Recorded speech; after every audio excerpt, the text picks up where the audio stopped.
All right, let's begin. As you know, psilocybin is moving closer and closer to becoming a recognized medical treatment. But we have to ask the critical question. What happens when a therapeutic trip goes wrong? Today, we're going to do a deep dive into a really landmark survey from Johns Hopkins. We're here to understand the risks, but also, quite surprisingly, the potential benefits of what people call bad trips. Let's get right into the data. So here's how we'll structure this briefing. We'll start with some context on the scope of use. Then, we'll profile the so-called bad trip using hard data. After that, we'll explore this fascinating paradox of why these tough experiences can sometimes be beneficial. And critically, we'll compare controlled versus uncontrolled use before wrapping up with our clinical bottom line. Okay, first things first. Let's get a real sense of the scale we're talking about here. To properly grasp the safety implications, we have to realize that psilocybin use isn't just happening in our controlled labs. It's already incredibly widespread. Look at that number. Almost 23 million people. That's how many Americans have reported using psilocybin. This is not a small niche group we're talking about. And with this many people using it, often in uncontrolled settings, well, understanding the risks isn't just some academic exercise. It's a genuine public health priority. We need to know what happens when a trip goes sideways. So let's be really precise about our terminology. When we say a challenging experience, we're talking about significant fear, anxiety, or psychological distress. And here's the really crucial part of this study. The survey we're examining asked nearly 2,000 people to report on their single worst trip. So keep that in mind. We are looking at the absolute most extreme, difficult experiences people have had. All right, now let's get into the hard data. Let's really profile a bad trip by looking at the specific acute risks that people reported. This is the core safety data that reveals what can actually go wrong during these incredibly challenging experiences. This statistic is it's stunning. 39%. Let that sink in. Nearly 2 out of every 5 respondents said their worst trip was one of the top 5 most difficult, most challenging experiences of their entire lives. We're talking about a level of psychological intensity that's on par with major life traumas. And that intense psychological distress, well, it doesn't always stay internal. It can absolutely spill over into the real world. 11% of people reported putting themselves or others at risk of physical harm. In an uncontrolled setting, this is a serious, totally unpredictable danger. Now, if we drill down into the most severe outcomes, the numbers are smaller, but they are incredibly significant. You see physical aggression, you see hospitalizations, and look at this. 7.6% of people needed treatment for psychological symptoms that lasted for over a year.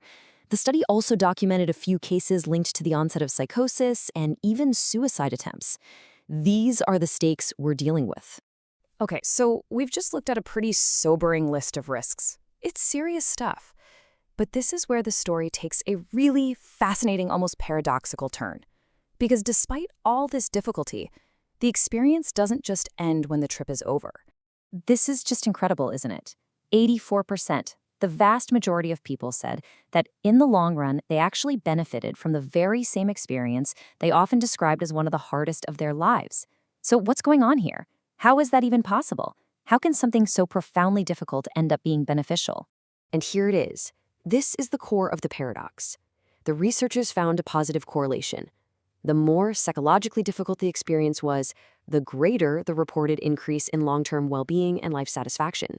I mean, this really suggests that the struggle itself, that wrestling match, might be a key part of the therapeutic mechanism for some people.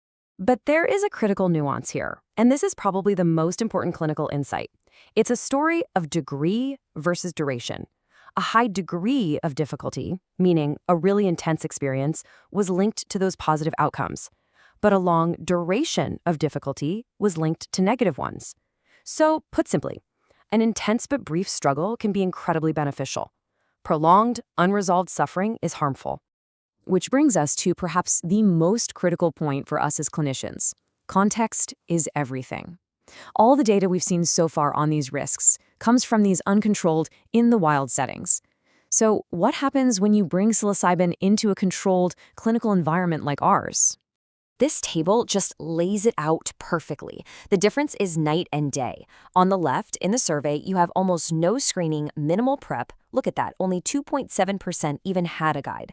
Now look to the right, that's our world. Rigorous screening, extensive preparation, constant one-on-one support. And the result, that 11% risky behavior number, it plummets to less than 1%. And even then, it's immediately managed. So the conclusion from the research is crystal clear.